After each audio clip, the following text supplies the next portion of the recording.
Good morning everyone, সকলোকে মই নমস্কাৰ জনাইছোঁ। আৰু বিশেষকৈ আজি কিহৰ ওপৰত মই আজি ভিডিঅ' বনাম আপোনালোকে নিশ্চয় গম পাইছে।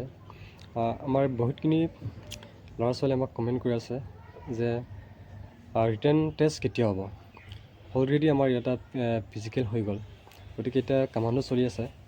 সেইটো কাৰণে মই আপোনালোকক জনাব বিচাৰিছোঁ যে আমাৰ হিমন্ত মামাই কৈছে যে তেওঁ কিছুমান ডিষ্ট্ৰিক্টত গৈ পিনি কিছুমান মিটিঙত তেওঁ কৈছে আমাৰ নিচিনা ফিজিকেলত বা আছাম পুলিচৰ কাৰণে যিসকল লাগি আছে তেওঁলোকে সুধিছে মামা কেতিয়া এক্সাম হ'ব। গতিকে মামাই কৈছে মাৰ্চ মাহত আমাৰ এক্সাম হোৱাৰ কথা আছে। গতিকে আপোনালোকে এইটো চেষ্টা কৰি থাকক, চিন্তা কৰিব নালাগে। অকল যিসকলে নম্বৰ ভাল মাৰ্ক পাইছে তেওঁলোকে পঢ়ি থাকক, কাৰণ 2025 চনত আমাৰ হেৰি হ'বই, মে' মাহত আমাৰ এপইণ্টমেণ্ট দিয়া হ'ব। গতিকে আপোনাৰ মে' মাহলৈ কিমান দিনো আছে, আপোনালোকে চেষ্টা কৰি থাকক আৰু পঢ়ি থাকক। যিসকলে এতিয়া ফিজিকেলত ভাল মাৰ্ক পাইছে বা 55 বা 54 পাইছে বুলি মই নপঢ়াকৈ থাকিলে নহ'ব, কিন্তু 55 পোৱাজনে ভালকৈ পঢ়িব লাগিব বা 50 পোৱাজনেও ভালকৈ পঢ়িব লাগিব। কিন্তু 50 পোৱাজনে যে মই 50 পাইছোঁ বুলি নপঢ়াকৈ থাকিলে কিন্তু তেওঁ ছাকচেছ নহ'ব। গতিকে ফিজিকেলত ভাল মাৰ্ক পালে কি হ'ব, এই 50 পোৱাজনে যদি 54 পোৱাজনক 50 পোৱাজনে যদি ফিজিকেল ৰিটেনত যদি 4 নম্বৰ যদি বেছিকৈ মাৰ্ক পায় বা 5 নম্বৰ বেছিকৈ মাৰ্ক পায়, তাতকৈ বেছি হৈ যাব। গতিকে তাকতো ডিপিট কৰিব নোৱাৰিব। গতিকে এইকাৰণে আপোনালোকে এইবিলাক চিন্তাই কৰিব নালাগে। এতিয়া পঢ়াত আপোনালোকে গুৰুত্ব দিয়ক। কাৰণ এতিয়া কম্পিটিশ্যন।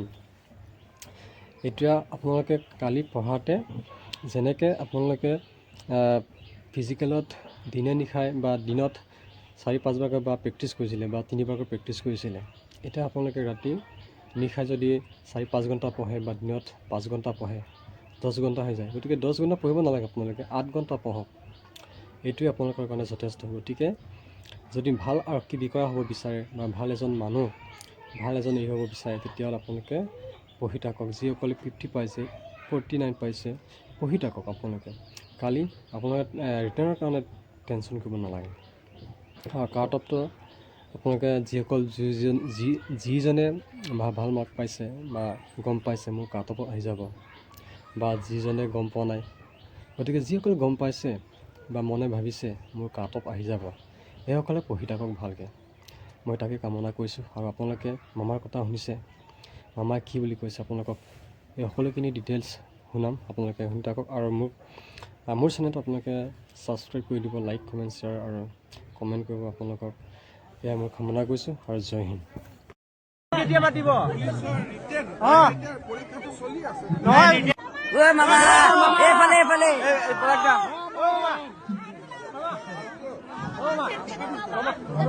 মামা পুলিচৰ ৰিটাৰ্ণ কেতিয়া পাতিব?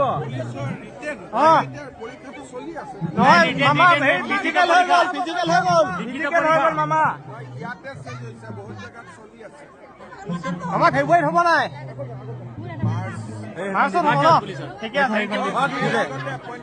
ঠিক আছে।